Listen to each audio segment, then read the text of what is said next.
50 days gone, the relentless hunt for Nancy has pushed her loved ones and the police to their absolute limits. Yet, an ex-investigator caught 4 glaring details when we chatted following his review of Savannah's broadcast. I have some exclusive updates for your show. As I just wrapped up a conversation with an investigator, starting this Monday, the entire operation officially shifts into the hands of a specialized unit. 50 days have vanished since Nancy Guthrie was taken from her Catalina Foothills residence in Tucson, Arizona. 50 long days. We have 0 arrests, 0 named targets, and absolutely no public breakthroughs regarding her terrifying vanishing act. However, 2 massive clues dropped this week, entirely shifting the trajectory of the probe in crucial ways the community must grasp. Initially, the Guthrie household shattered their quiet spell by releasing a fresh, carefully penned declaration. For the very first instance in 50 days, they aimed their focus squarely on the locals of Tucson. Every single syllable was intentional and calculated, hinting that a resident holds the answers, completely bypassing any standard tip request.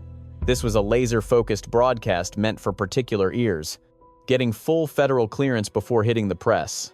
Furthermore, a veteran behavioral analyst and former state cop told a highly respected journalist exactly which route the suspect likely took. The kidnapper escaped with Nancy, and experts have pinpointed the probable location of their hidden headquarters. Exactly, southern Tucson. Specifically, a precise location outed publicly by a verified professional who possesses the exact credentials to back up this claim. Meanwhile, the feds are tearing apart an empty property next to the victim's lot, believing it was a prep zone. During the months prior, a former resident who relocated before the incident was allegedly spotted returning to the scene. Every crucial timestamp highlighted by detectives throughout this massive search operation is extremely specific. January 11th, January 24th, and February 1st. Every single one of these days lands perfectly on a weekend, avoiding any random weekday mornings entirely. Detectives are currently pushing a heavy theory, wondering far more aggressively than before if the culprit is hiding in sight. Could the individual who snatched Nancy be a typical 9-to-5 Tucson worker who spent their days off stalking her property? They likely scouted the block, orchestrated the entire plot, and finally pulled off an abduction months in the making. The mounting piles of clues strongly suggest this exact scenario, becoming more obvious as the days turn into weeks. If the data holds up, the attacker might have actually cruised right by the growing tribute outside her front door. They could be sitting just blocks away, monitoring the ongoing media frenzy right from their living room screens. They might even commute every Monday morning and return Friday night, portraying a perfectly mundane existence to their oblivious neighbors. We need to dissect this cautiously, as these intertwined details reveal a much bigger picture than the scattered news reports. On day 50, the Guthrie family finally decided to break their silence. They avoided tearful social media clips and skipped hosting any chaotic press briefings. Instead, they delivered a meticulously drafted document straight to the local Tucson station. Within an ongoing federal hostage crisis, messages released at this critical phase are never just outpourings of sorrow. These are coded signals where each individual syllable is intentional and every sentence undergoes extreme scrutiny. 0 information drops without government approval. So, a document published 50 days into a federal hunt is tactical. These releases target a highly specific audience. News Nation's lead sleuth, Brian Anton, has been boots on the ground in Tucson almost since the nightmare began. He publicly dissected the entire manifesto, bluntly explaining its true intentions and the brilliant strategy behind it. According to him, nothing in that document was accidental. The specific phrasing that made every single journalist and criminal expert freeze in their tracks went like this: the family remains convinced that the citizens of Tucson and southern Arizona possess the critical answers to close this nightmare. Tucsonans is a highly specific term, meaning it was not some random drifter or an out-of-state predator eyeing the block. It points to actual residents who navigate those roads intimately every single day. We are talking about folks who could casually roll past Nancy's home unnoticed because they naturally blend into the scenery. They are essentially a normal piece of the community's everyday backdrop. These are familiar faces, not outliers.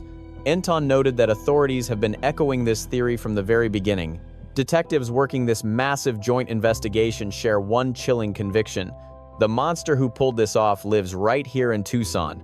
possibly hiding mere blocks away within those very same neighborhood streets. That specific theory has quietly anchored their entire investigative strategy right from the very beginning. Now, hitting the 50-day mark, everything changes. Relatives just released a public statement dripping with calculated, FBI-crafted phrasing, which proves this is absolutely not your standard press briefing. They are sending a highly calculated message directly to the person responsible. Moreover, relatives just dropped a massive new detail, explicitly highlighting the late evening of January 11th, completely shifting past discussions. They explicitly narrowed the timeline down to the late night of January 11th. Insiders told Anton those porch camera snaps catching the guy without his gear might actually hold the key. Unlike that chilling February 1st footage where he shows up completely geared up for action, these starkly different snaps could stem from January 11th. Why does this matter? It locks down his initial confirmed scouting run to a specific night, 3 whole weeks prior. Preceding the actual kidnapping, this establishes a terrifying stalking timeline spanning way further back than any news outlet previously realized.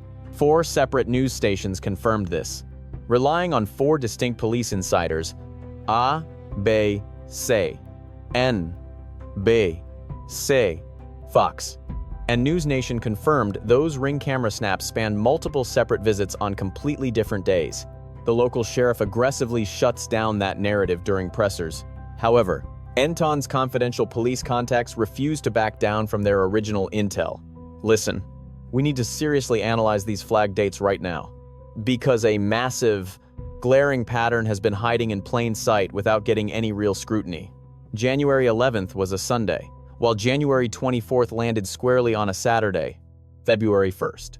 The tragic morning Nancy vanished kicked off on a Sunday, meaning every crucial date authorities flagged shares this exact trait.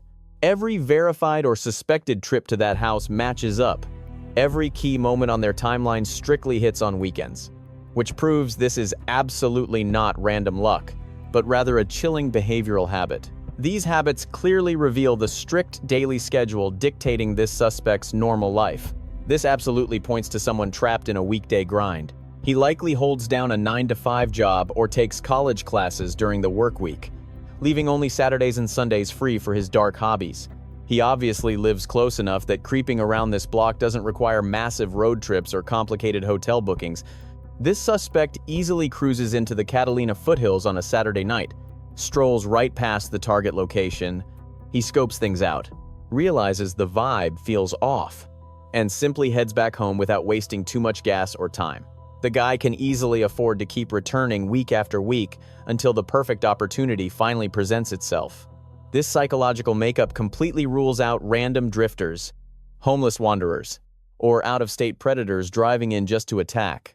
We are dealing with an individual deeply woven into Tucson's daily fabric, a local with serious roots. He knows those streets like the back of his hand, seamlessly blending into the environment. Let's pivot to the explosive update that completely shattered previous theories. Just days ago, ex-cop Morgan Wright told Brian Anton that Nancy's kidnapper perfectly fits a very specific, terrifying psychological profile known as a marauder. That word carries massive weight. Within criminal psychology, a marauder represents a highly documented predator class who strictly hunts while anchored to one permanent residence. These monsters venture out just far enough to strike, then retreat straight back to safety. Rather than roaming across different cities, these guys aren't clueless tourists just wandering blindly through unfamiliar territory. Residing incredibly close allows them to casually stalk their prey, bail if things get messy, and simply try again next weekend without breaking a sweat. He stayed incredibly close to monitor the situation continuously. Spanning a massive time frame, he mapped out her daily habits and blind spots. Proving this attack took serious premeditation. Wright didn't just stop at slapping a label on him, analyzing the attacker's clothing, his desperate rush to flee post-kidnapping, and the rugged Catalina foothills terrain. Wright actually pinpointed an escape route. The expert firmly believes this predator is hiding out somewhere down in South Tucson. Those steep northern mountains would absolutely wreck anyone trying to sprint back to their safe house in a hurry. Forget the obvious escape paths. If you want to vanish without hitting every single camera, the only logical escape route drags you right down south. And South Tucson is exactly where Wright's 30 years of profiling expertise lands. This seasoned former trooper brings serious weight to the table, handing detectives a targeted search zone that remains the absolute most precise public clue regarding where this guy is hiding. We absolutely have to pay attention. Combine that expert mapping with the latest federal confirmations regarding the intense neighborhood sweep happening right outside NY's front door. Agents are tearing apart an empty residence right next door, treating it as the ultimate launchpad. Former Pima County Tactical Chief Bob Kyrie broke this down for Parade magazine, offering an incredibly sharp and granular breakdown. An abandoned spot right there essentially hands a predator the perfect fortress to quietly watch their target for weeks before striking. Therefore, it offers a bulletproof excuse for lurking around the block at all hours. It creates the ultimate blind spot to track NY's routines, her exact departure times and daily habits. Knowing exactly when the place went dark, when her car was gone, and when she was left totally unprotected indoors, Kyrie pushed it further. He suggested this hollowed-out building gave the stalker a chance to rig hidden cameras right inside the walls, perfectly angled to watch the entire block without ever leaving a single trace outside that might tip off the neighbors. Just let the sheer horror of that sink in. A creep holding the keys to the empty lot next door could have burned months sketching it out. An unbelievably precise map of her whole world, sitting just inches away, while remaining practically like a ghost on the pavement. No suspicious vehicles parked outside, no creepy silhouettes lurking around. Merely a silent shell of a home that everyone ignored, simply because empty suburban builds never raise any red flags. Then we hit the massive neighborhood bombshell that Brian Enton dropped recently. Federal agents are zeroing in on a local who relocated right before Nancy vanished, only to be spotted creeping back into the area later, rather than actually starting fresh somewhere else, bailing out and then looping back. Forced the Pima County Sheriff to tell Fox News Digital on March 20th that investigators are digging deeply into weird happenings at that empty unit. Plus, a 30-year resident named Aldine Meister dropped the most straightforward explanation of how cops even noticed this massive clue. She laid it all out clearly on tape. The folks living next door packed up. I begged the police to sweep that place. The feds actually listened, immediately heading back to clear the grounds. Let us piece together exactly what the hard facts reveal about the creepy drop-ins at NY's place prior to February 1st. This timeline forms the absolute spine of the whole mystery. Verified across 4 totally different media outlets, the ring footage is damning, relying on 4 unique police contacts. It catches our guy making at least 2 very deliberate stops at the house on separate days. That initial trip looks wildly different from the follow-up. He brought 0 gear. The guy scans the lens, checks the door, and clearly realizes the vibe is completely wrong before bailing out. 0 violence, 0 trespassing, merely a scouting run and retreat. But round 2 paints a terrifyingly different tactical scenario. Face covering strapped tight, weapon locked and loaded, duffel bag stuffed with whatever sick tools took him 41 minutes to deploy indoors. This was a thoroughly calculated scheme, practiced in his head, and finally put into ruthless action. 2 trips, 2 entirely distinct mindsets. The empty window separating those 2 stops represents the exact hours he spent retreating, marinating on every single detail, gathering the necessary supplies, and plotting his perfect return trip. Any predator capable of bailing on round 1 and casually swinging back a few days later definitely lives super close by. We are talking about a guy who does not need complex travel plans to hit this street. It fits right inside his normal bubble. He can effortlessly cruise over on a Saturday night and head back without making a huge deal out of it. That screams hometown advantage. This suspect clearly knows the Catalina foothills like the back of his hand. Let us pivot to the builder theory. Since federal agents are tearing into this lead with such intense focus that you know they smell blood in the water, the Bureau itself is demanding the identities of every lone builder and hired hand across several job sites in the immediate radius of NY's home. Forget the vague, generic interrogations regarding random corporate entities. They demand 0 generic paperwork, seeking exact identities of every single worker stepping foot near that zone within the critical time frame. Ex-federal investigator Steve Moore tackled this head-on, delivering a completely rational breakdown that truly demands your undivided attention. Detectives have operated under one major assumption since day one. This hit was totally intentional, executed by a suspect possessing routine, perfectly legitimate clearance to roam that exact block all January, granting them an invaluable advantage you simply cannot fake or rush. Picture exactly what unrestricted contractor clearance in a quiet suburb genuinely hands a stalker hungry to scope out a target. Rolling up each sunrise, driving a commercial van packed with equipment, your presence raises zero alarms, blending flawlessly into the local scenery as residents grow completely accustomed to your daily routine. Absolutely zero neighbors are dialing 911 over a repair squad. No local confronts a guy rocking a safety helmet and neon vest to interrogate his motives, leaving you free to casually catalog every vehicle parked in every single driveway along the curb. A perpetrator easily clocks the exact seconds required for a specific homeowner to stroll from the carport to the entryway. Spotting hidden surveillance lenses becomes effortless, letting you quickly figure out if those gadgets are actively rolling or just fake deterrence. Hanging around day after day lets a predator document exactly who owns aggressive pets and which addresses host regular dinner guests. You figure out exactly whose lights shut off early on weekdays. Additionally, it highlights properties buzzing with energy long past midnight. Spending countless weeks legally loitering around that neighborhood essentially allows a dedicated watcher to stockpile the precise, terrifyingly intimate intelligence regarding Nancy Guthrie's daily habits that this brutal assassination absolutely demanded. Furthermore, this lurking scout might not even be the actual monster who strapped on a disguise late in the evening of February 1st. Acting merely as a set of eyes gathering critical intel to secretly hand off to the ultimate triggerman, federal authorities are aggressively hunting down every single identity tied to those building projects, marking a profoundly serious tactical maneuver. Detectives are executing a laser-focused sweep designed to flush out highly specific bystanders or flush out viable criminal suspects entirely. Let us pivot to another chilling detail flagged recently by criminal profiling specialist Brant Smith, a crucial theory demanding intense scrutiny given the chaotic surrounding facts of this ongoing murder puzzle.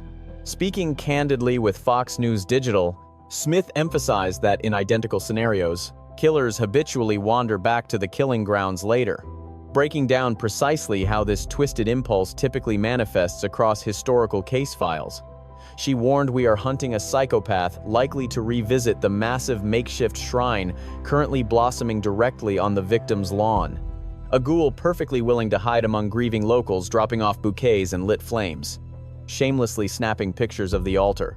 They might secretly spectate the twilight gatherings while camouflaged deeply inside the sobbing masses. This fiend could easily monitor press broadcasts and community outrage while projecting absolute innocence, blending right into the heartbroken neighborhood folks.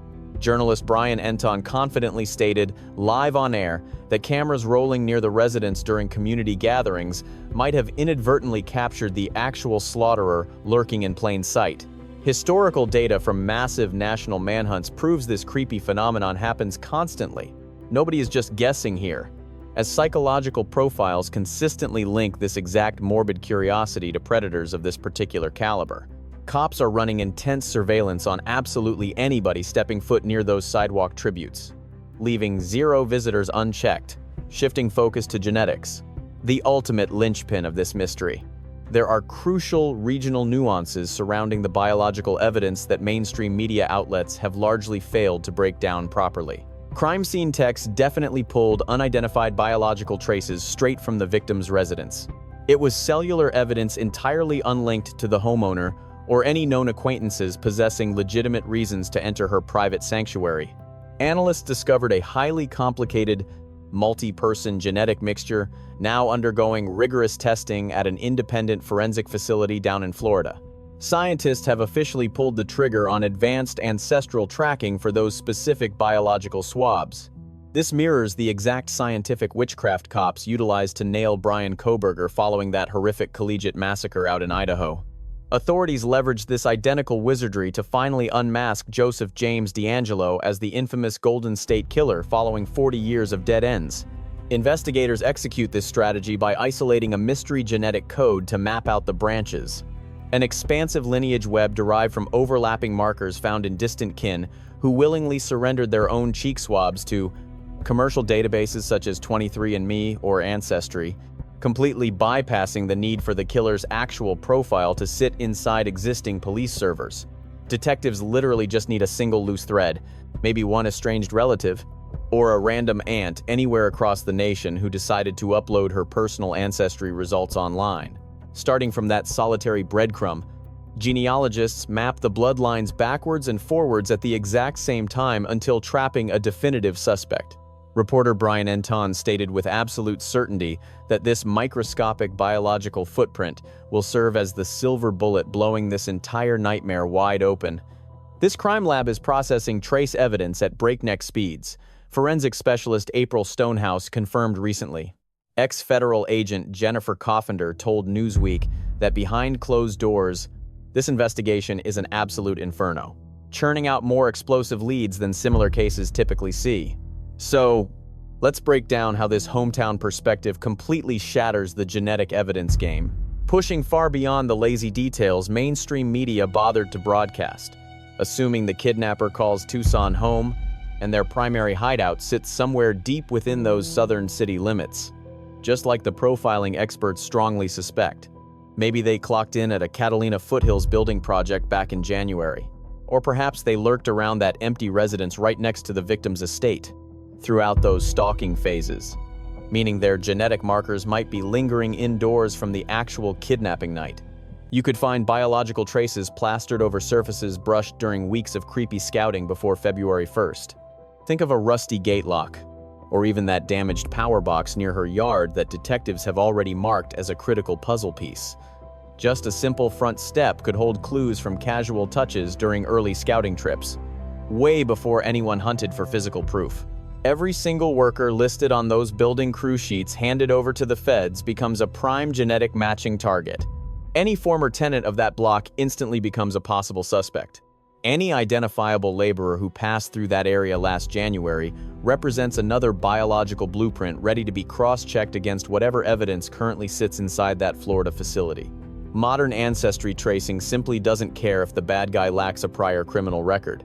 The technology completely bypasses the need for them to have ever faced handcuffs or police booking procedures. It only requires one relative, just one long-lost cousin who mailed a spit tube to a commercial site.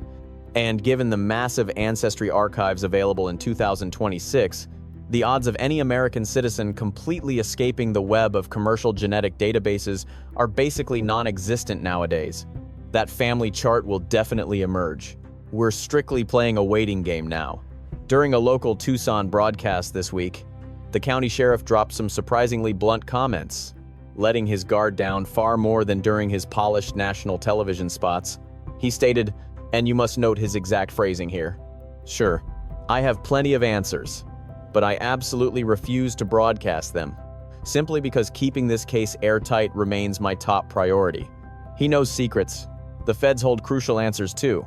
Honestly, whatever magic is happening inside that private Florida genetics lab right now might be the golden ticket turning quiet police suspicions into rock-solid trial evidence meant for a jury. Anyway, a specific portion of the official family message dropped this week completely missed the front pages of mainstream outlets. Yet it stands as the most devastatingly crucial detail they have shared in 50 days, demanding our absolute focus to grasp its true underlying meaning. Her loved ones penned their deep desire to honor her incredibly brave and stunning journey, but admitted they are completely stuck until she is finally laid to permanent rest. Let those heavy words sink in. A permanent resting spot, rather than a happy homecoming. Notice how they stopped waiting for her to simply stroll back through the front door of her 50-year home. Seeking a final burial ground simply screams that these relatives are finally buckling under the crushing reality of ticking clocks and mounting physical evidence.